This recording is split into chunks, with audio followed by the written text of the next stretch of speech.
Hi guys, it's Angie with Fun Endeavors Tie-Dye Lab. Today let's make a single geode dress.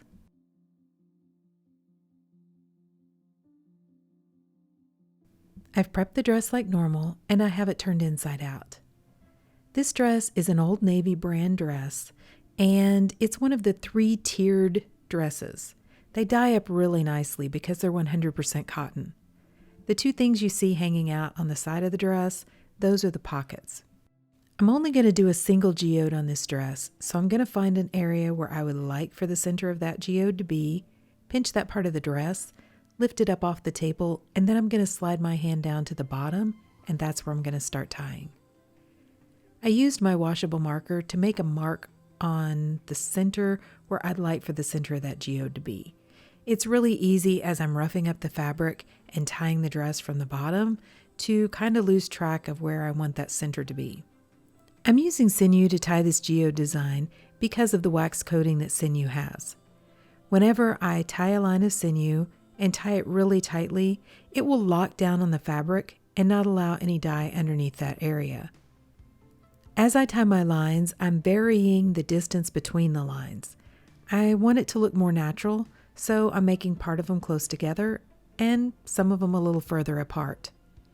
If you'll notice too, I'm kind of grabbing fabric, tucking it in places, really trying to keep my fabric pretty messy as I'm tying this geode. I think the more messy the fabric is whenever you tie the geode, the more natural it looks. Periodically, I'm finding that mark that I put on the very end or the center part of where I want the geode to be, and I am realigning my dress to make sure that ends up being the center of my geode. I also keep continually pushing that center part in. I want that fabric right in that center area to definitely be messy. I push it into the rest of the fabric because I want various little folds and crevices and things in the dress. I just think that looks really cool and interesting.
Now that I'm down to tying the very end or the center part of the geode, if you've noticed, you don't see my X that I drew on the center because I've kind of pushed it down inside.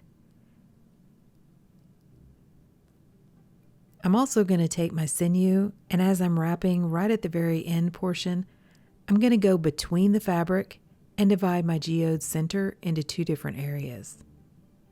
The two geode center areas are not the same size either, which was intentional. I want everything to look just very random. After I'm finished tying the geode, I'm going to go ahead and place this dress aside and let it dry out just a little bit. The fold is pretty thick, and I want to make sure I get good color saturation in the middle. I find that I get better color saturation when I apply the dye to a really thick fold like this when it's completely dry. I have a blog post discussing this topic a little bit more if you're interested in some more explanation. I have a link to my website down below in the description for this video. You'll find my tie-dye blog out on my website. To dye the dress, I've taken and placed it on top of a rack, and I'm making myself an ice barrier using some silicone cake molds. I'm attaching the cake molds together and then going to wrap them around the dress and use some wooden clothespins to hold them up close to the fabric. There are a couple of areas right in the center portion of the dress where the fabric is really thick, and so I'm a little bit concerned that my cake molds are not tall enough. So I'm going to use a couple pieces of plastic cutting board, which I've cut into strips. I purchased the plastic cutting board from the Dollar Tree dollar store, and I'm going to place those in between the silicone cake molds and the wooden clothespins. That'll hold the cutting board in place, and it will give me a little bit taller sides in a couple areas where I can pile on a little additional ice. If you're wondering why I'm just not using the cutting boards all over, it's because they're not quite as pliable as the silicone cake molds. If you'll notice, I'm having to manipulate the silicone cake molds around the center of the geode, and I wouldn't really be able to do that with the plastic cutting boards. They're just a little too thick and a little more stiff. Since the fabric is totally dry, I'm going to lightly spray the top with a little bit of soda ash solution that I've placed inside of a spray bottle.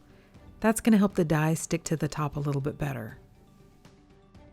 So for this dress, I'm actually going to use a color palette that I've used before on a t-shirt. I really love the color palette, so I thought I would go ahead and use it again. I'm using Lapis from Pro Chemical and Dye, Deep Space from Dharma Trading Company, Royal Blue from Custom Colors, Baby Blue from Grateful Dyes, and Wedgwood Blue from Dharma. I'm going to randomly apply the dye colors to the various sections of the dress. And of course, I'm going to repeat each color multiple times.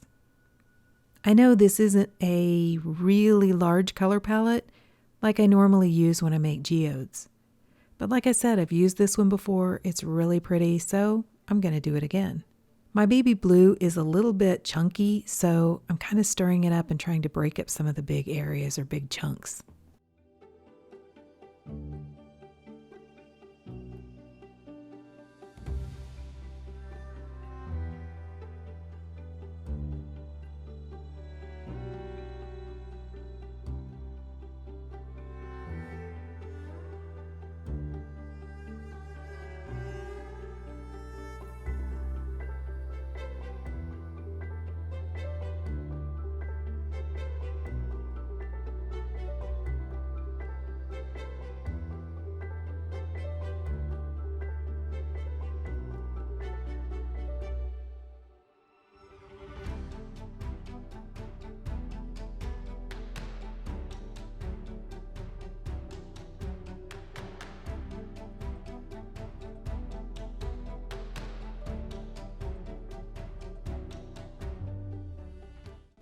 I do have several pretty large areas, and you can feel free to add more than one color to those areas.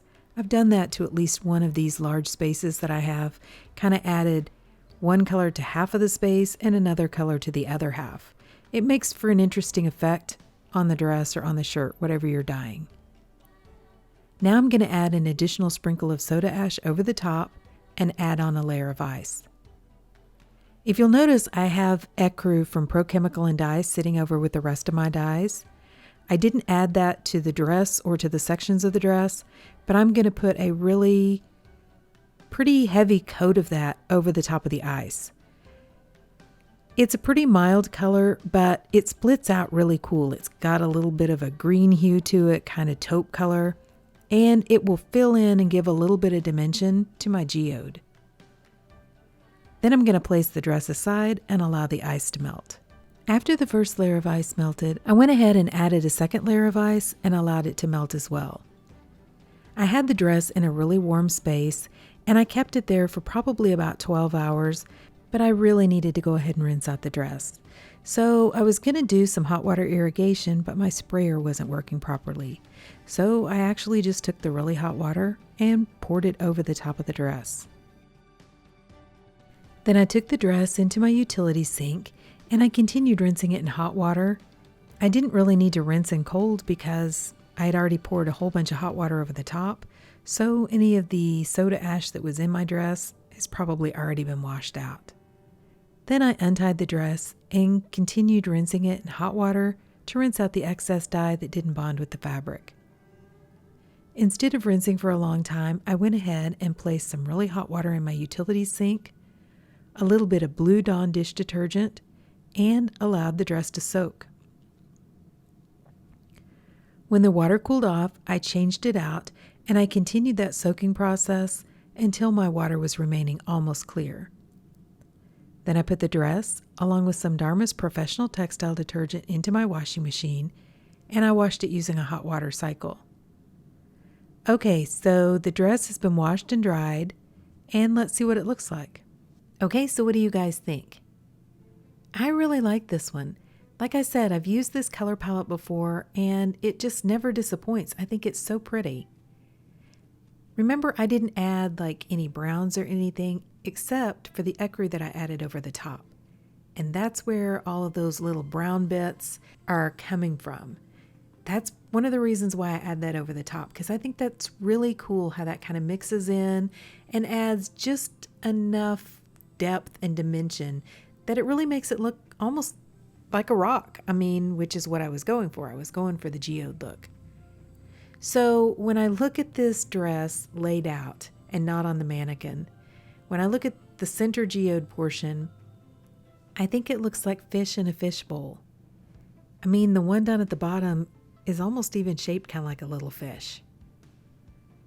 I mean, you don't see it when it's on the mannequin or when you're wearing the dress because there's so much fabric in the way it kind of flows and lays. It doesn't look like that when you're actually wearing it, but I thought that was kind of funny. And I got great color saturation with this dress too. I mean, all the blues are filled in. I do have some definition lines, but I don't have big chunks of white space. In the center geode, it looks like it might kind of be white, but it's not. It's the baby blue, which is a pretty faint or very light blue. So overall, I love this dress. I think it's really pretty. I love the design on it, love the colors. But what do you guys think?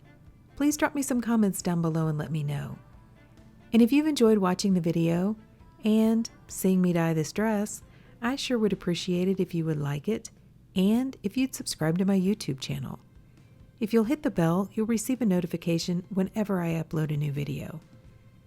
Thank you all for watching, and I hope you have a great day.